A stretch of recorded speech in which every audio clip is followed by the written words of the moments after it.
Hi, Sue here from Mystic Matters. I hope you're keeping well. If you've been drawn to watch this particular video, then this is what you need to know. I use a mythic tarot and they're based on Greek mythology.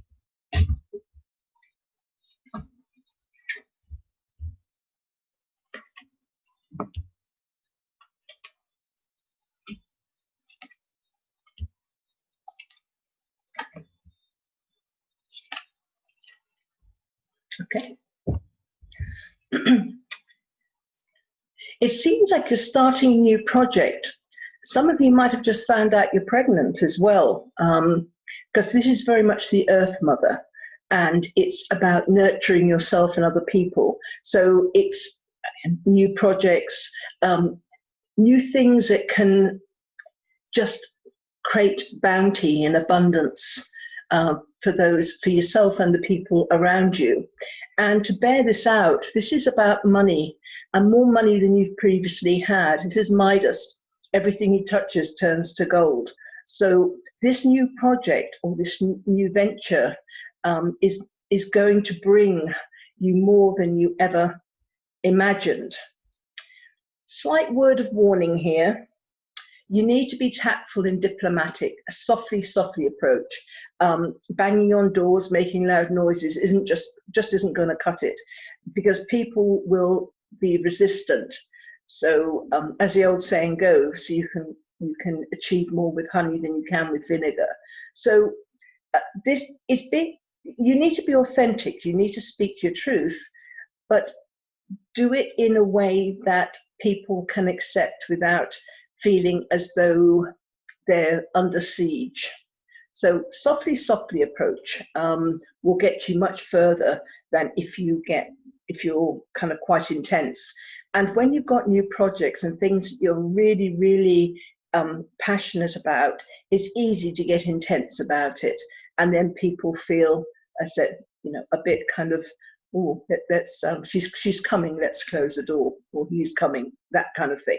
So just, softly approach. It's important not to accept, it's important not to accept second best for either yourself or the people you care about. When the Queen of Swords comes into play, I call it a bit like it being in mental mode. You're very much in your head, you're planning, you're thinking about things, and the people around you might feel a bit excluded, and you might seem a bit aloof to them. So just be aware to let the people that you love and the people that are in your inner circle know that, my feelings haven't changed. I do still really care about everybody, but I'm kind of making plans. I'm thinking a lot at the moment, so just give me a bit of leeway. It's very important that you hold on to your vision and don't let anyone sidetrack you. But it's also about gathering money and resources, keeping hold of, keeping the home fires burning. So you're somebody that people will be coming to. You'll need, they need your stability. They need your groundedness. And this is why it's extra important not so that people don't feel you're pushing them away when you're kind of making intellectual plans. At the end of the day here, just the Justice card. Now, justice is about well thought plans and it being well balanced as well.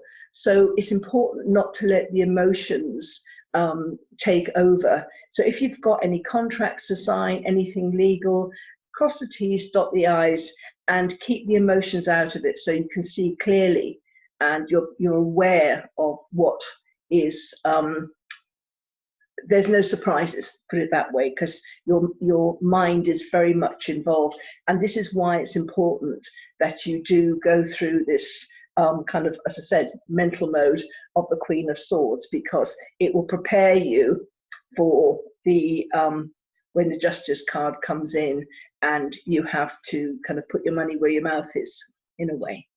Okay, so as a quick recap, it's a new project, something new. As I said, some people could find themselves pregnant. Excuse me. This is a card of the mother, the Earth Mother, and it's about being very nurturing towards yourself as well as other people. And from that place, you will get money and resources. If you're pregnant, then the money will come to help support the child that is on its way. But if it's a new project, something you're very kind of, it is like your baby. It might not be a physical baby, but it is your baby. It's your new project. It's your new business. And you will get money and resources from that. And the money will be more than you expected. However, as I said before, a word of caution, make sure that you don't get a bit gung-ho with it, because it's something new, you're all excited, you're all kind of fired up about this, and sometimes we can get a bit intense or pushy because we're trying to move everything forward.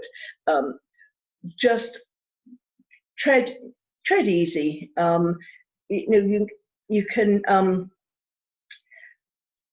You can get doors slammed in your face if you get a bit too kind of aggressive with people, or they'll see it as aggression, where for you it's just, I've got to get this done, I've got to get this done. So just ease off, be diplomatic and tactful, and use a softly approach with people. People will prepare to kind of listen to you if you approach them in a more gentle fashion. It's very important you don't take shortcuts, you don't accept second best. Even if you think, well, I'll take second best and then one day it will turn into first best. I'd advise you not to go that route. Hold out for the best, for yourself, the people you care about. And said, be aware that people around you, that they're used to you being the person they can come to, somebody that's grounded, sometimes you're their stability in a chaotic world. But when you're going through this, say, Queen of Swords phase, you're thinking about the future, you're making plans, and you're much more in your head than you are in your emotions. So make sure you find the balance, and you do let the people around you know that you do still love them. It's just, it's some plans you have to make, so you need a bit of quiet time, you need a bit of alone time to work it all out, because it is important that you find that balance. You don't want to upset the people around you, and then if they know what's going on, they're more likely to give you their support. And this kind of stage of thinking about things, not accepting second best, is really important, because something's coming up which will need your full attention, your full intellectual attention, no emotions about it. So as an example, if you're going to open a shop and it's perfect location, the problem is that the plumbing isn't working, and maybe you're a hairdresser, so the plumbing's not working. You think, oh, well, it's perfect. If I just grab it now, and then I'm sure the landlord will sort out the plumbing. And then once the landlord's got the money and the contract signed, there's no sign of getting the plumbing done. So you're landed with something that is less than perfect, and it means you can't operate at full capacity or any capacity at all. So hold out to get everything done before you sign any contracts. And if that particular place you lose it, don't worry, something better is coming along. So don't take shortcuts, it's really important. And keep a clear head, maybe when all around are losing theirs. So anyway, I hope that's been of help. Thank you very much for joining me, and hope to see you again sometime. Bye.